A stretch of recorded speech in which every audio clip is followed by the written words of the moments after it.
बच्चों, आज हम करेंगे कक्षा 9वीं के गणित विषय के ब्रिज कोर्स का पेज नंबर 84 है ना बच्चों।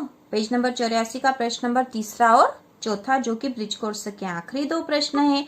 और इसके बाद आप कक्षा 9वीं के गणित और कक्षा 10वीं के गणित के वीडियो देखने के लिए और कक्षा 9वीं 10वीं की सारी जानकारी और सारे विषयों के महत्वपूर्ण प्रश्न देखने के लिए हमारे चैनल को सब्सक्राइब कीजिए, जिससे आपको वीडियो की नोटिफिकेशन तुरंत मिल जाए। तो चलो बच्चों, शुरू करते हैं। प्रश्न नंबर तीसरा, एक समबाहु त्रिभुज की भुजा को L से दर्शाया जाता है ना। समबाहु त्रिभुज की भुजा को L से दर्शाया जाता है।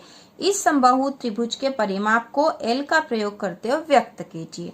तो बच्चों, इसको कॉपी में करके मैं बता देती हूँ ताकि आपको अच्छे से समझ में आ जाए कि समबाहु त्रिभुज है। तो समबाहु त्रिभुज का मतलब क्या है बच्चों? जैसे ये त्रिभुज है, ये जैसे त्रिभुज है, जिस त्रिभुज की तीनों भुजाएं है ना, तीन भुजाएं होते हैं, त्रिभुज में तीन भुजाएं होती है। देखो बच्चों, 1, 2 और 3 है ना। जिस त्रिभुज की तीनों भुजाएं समान नाप की होती है ना, समान लंबाई की होती है, उसे कहते हैं समबाहु त्रिभुज। ठीक है बच्चों, क्या कहते हैं उसे? समबाहु त्रिभुज। कौन सा त्रिभुज होता है? जिस त्रिभुज की तीनों भुजाएं समान लंबाई की है ना। जैसे ये 5 सेंटीमीटर की है तो ये भी 5 सेंटीमीटर की और ये भी 5 सेंटीमीटर की होगी। समान लंबाई की, समान है ना। इसकी जो भुजाएं हैं तीनों वो समान है, तो वो त्रिभुज समबाहु त्रिभुज कहलाता है ना। समान लंबाई की भुजाएं हैं, समान नाप की भुजाएं हैं, तो वो त्रिभुज समबाहु त्रिभुज कहलाता है। तो यहाँ हमें प्रश्न में दे रखा है बच्चों कि एक समबाहु त्रिभुज, हमें बता दिया कि उस त्रिभुज की जो तीनों भुजाएं समान है ना। समबाहु लिखा तो हम समझ ही गए कि त्रिभुज की तीनों भुजाएं समान है। कि भुजा को L से दर्शाया जाता है। उसकी भुजा को किससे दर्शा रहे हैं? L से दर्शा रहे हैं। इस समबाहु त्रिभुज के परिमाप को L का प्रयोग करते हुए व्यक्त कीजिए। तो हमें ये बता दिया है कि इसकी जो भुजा है उसको L से दर्शा दिया है ना, L से दर्शा दिया। तो अब हमें इसके परिमाप को L का प्रयोग करते हुए व्यक्त करना है ना। तो परिमाप तो हमें पता ही है। परिमाप क्या होता है बच्चों?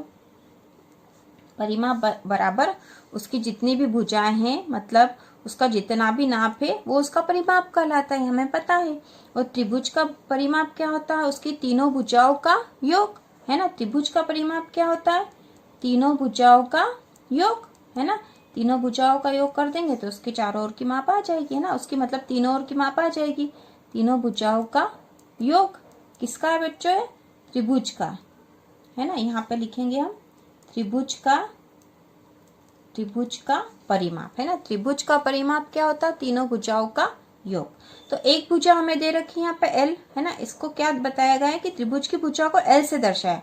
मतलब उसकी ये भुजा यदि L है या कोई सी भी एक भुजा L है, तो हमें तो पता है कि समबाहु त्रिभुज है, मतलब इसकी तीनों भुजाएं समान है। यदि ये L है तो ये भी L से दर्शाएंगे, ये भी L से होगी। मतलब यदि ये 5 है तो ये भी 5 और ये भी 5 है। ठीक है, तो तीनों बराबर है। तो तीनों भुजाओं का योग कर देंगे, तो यहाँ पे L का योग कर देंगे। ये 1, 2 और 3, तो कितने हो गए बच्चों? 3L है ना। तो यहाँ पे इस समबाहु त्रिभुज का परिमाप क्या होगा बच्चों? परिमाप क्या होगा बच्चों? परिमाप बराबर 3L है ना। या फिर आप ऐसे कर सकते हो, L धन L धन L है ना। तीनों L को जोड़ दिया तो 1, 2 और 3L हो गए। ठीक है, तो परिमाप बराबर हुआ बच्चों 3L। इस तरह से हम व्यक्त करेंगे इसको 3L करके त्रिभुज के परिमाप को L का प्रयोग करते हुए। तो हम लिखेंगे परिमाप बराबर 3L। ठीक है, आगे लिख दो त्रिभुज का परिमाप बराबर 3L। आपको समझ में आ गया होगा अच्छे से। अब इसी प्रकार अगला प्रश्न दे रखा बच्चों, यदि सरिता की वर्तमान आयु Y वर्ष है, उसकी वर्तमान में मतलब अभी कितने वर्ष की है? वो Y वर्ष की है। तो आज से 5 वर्ष बाद उसकी आयु क्या होगी है ना। सविता की वर्तमान आयु कितनी बच्चों? वर्तमान आयु कितनी है? Y वर्ष है ना। वर्तमान आयु कितनी बच्चों? Y वर्ष है ना। तो 5 वर्ष बाद कितनी होगी उसकी, बताओ? 5 वर्ष बाद उसके 5 साल बढ़ जाएंगे के है ना। जैसे मान लो कि आज आप 14 वर्ष के हो, तो 5 साल बाद कितने वर्ष के होगे? तो आप क्या करोगे कि इसमें 5 जोड़ दोगे है ना। तो ये हो जाएंगे 19 वर्ष के है ना। तो यहाँ पे वर्तमान आयु Y वर्ष है, तो 5 वर्ष बाद क्या होगा बच्चों? Y धन 5। क्या होगा बच्चों? Y धन 5। तो यदि सरिता की वर्तमान आयु y वर्ष है तो आज से 5 वर्ष बाद उसकी आयु क्या होगी, y धन 5। तो यहाँ इसका उत्तर आएगा y धन 5। 5 वर्ष बाद सरिता की आयु होगी y धन 5 वर्ष। ठीक है, ठीक है बच्चों।